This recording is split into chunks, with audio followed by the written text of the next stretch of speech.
Just first, really proud of our kids and the way they fought and prepared. But obviously, it stinks to not get the win tonight, and we didn't play good enough in the critical moments. Had a turnover with probably 3 minutes to go or 4 minutes to go, and then obviously didn't execute fourth and whatever it was there. And then it really came down to those few plays in a game like this. But man, it's a lot of hurt in that locker room, and it stinks. Our kids gave themselves a chance to win the Iron Bowl tonight, and that's going to stick with us for a while. Coach, after everything you guys went through last week, obviously the tough loss against New Mexico State, what does it say about this team? They gave Alabama everything they wanted tonight.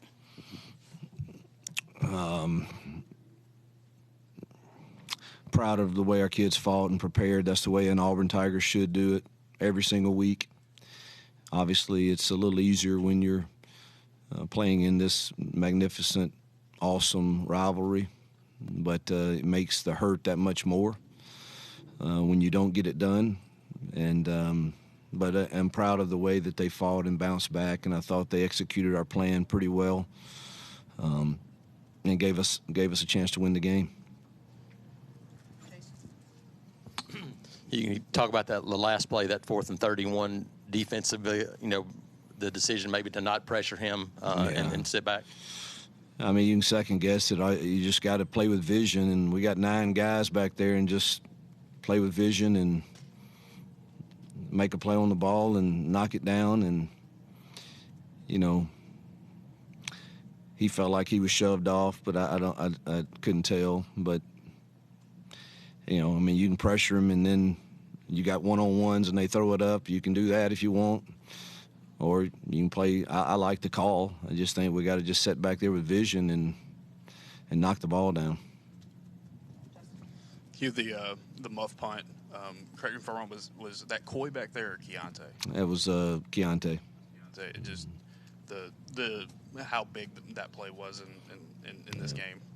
Keontae is one of our leaders. He's an incredible teammate, and no one will hurt more than him. But obviously it was, that was vital. We got a 4-point lead, and we have the ball there with under 4 minutes left in the game and a couple first downs, and this thing's getting wound down. Coach, so many times this year we've heard you say that these games come down to vital decisions here or there. Anything that stands out in your mind? Was there a reason that Coy was back on that punt instead of Keontae? Was it Coy? I thought it was Keontae. All right. Coy. I'll have to ask Tanner. Yeah, it would have to be Keontae. Must have taken himself out. Hey, Coach, over here. I know you said there's a lot of hurt in that locker room right now. What do you even say to a locker room after a loss like that? I don't think any coach has the words. You tell them you love them, that we'll learn from it and get through it, but it's going to hurt, and there's no way around it, and you're going to have to walk through the hurt. Hey, Coach. Actually, here doing a story on Keldrick Falk, number 15, incoming freshman. Can you talk a little bit about the incoming freshman class and how they're already proving positive gains already? Yeah, we, Keldrick's a very important, part of our freshman class for sure, and several of them have contributed to us this year, and look forward to them being a foundation for the future. Hugh, what kind of change between the first and second half with Peyton Thorne? He was 2 for 10 in the first half, and then he was kind of, better in the second. Yeah, we didn't change anything. It was all still in the game plan that we had, and I didn't think he threw real accurate balls a couple times in the first half, and there was a couple that were dropped too that, were all of those are so magnified in this game, and then but he did play a really good second half, I thought. Alabama front. Big physical guys. You guys ran the football and had a great running day. Let's talk about what you saw from the run game today, and Peyton doing that too.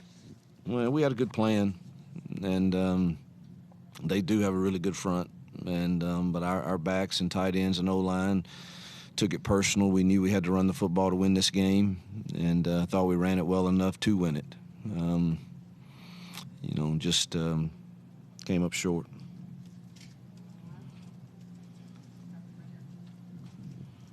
Coach, talk about Javarius Johnson's development in the second half. It seemed like every pass was going his direction. He kept on making plays. Talk about his effort and how that contributed to the second half play. Yeah, he was really vital to the plan. And once he decided this year that he was going to adhere to the standards that we want of how we want to go about our work, he's gotten better and better, and that's good to see for him. I know you're very disappointed with the result, but the atmosphere, the recruits you had here, just the way you all played, are you pleased at least the type of performance you put on in front of these people? Well, we have the best fans in the country, and that atmosphere tonight is, off the charts, best I've ever been a part of, and just wish we were out there celebrating right now together. But we do have a lot of good recruits here, and hopefully they see, even in year one, we're not, we can close the gap pretty fast on the upper echelon of this conference. Coach, obviously this loss stings like the one did against Georgia, but in your first year as head coach, do you feel accomplished by any means that what you've been able to do with this team, having two very close games against top teams?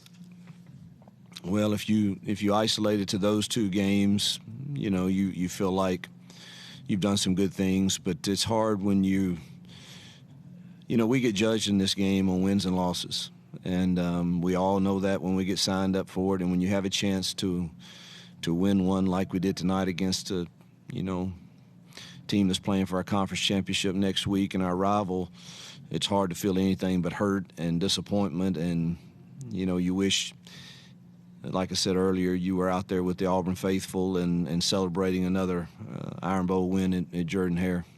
We'll finish up over here on the side.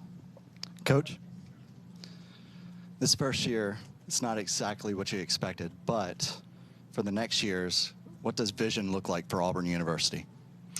Well, we're gonna be one of the elite programs in the country, and I really didn't have a vision for this year other than to try to get us to a bowl game and improve us from week to week. And I can't say that that every week I have felt like that, and that's why you're hard on yourself as a coach, and we've got to look at ourselves as coaches every single week, every single day, and are we demanding a standard that's going to get us to that elite status?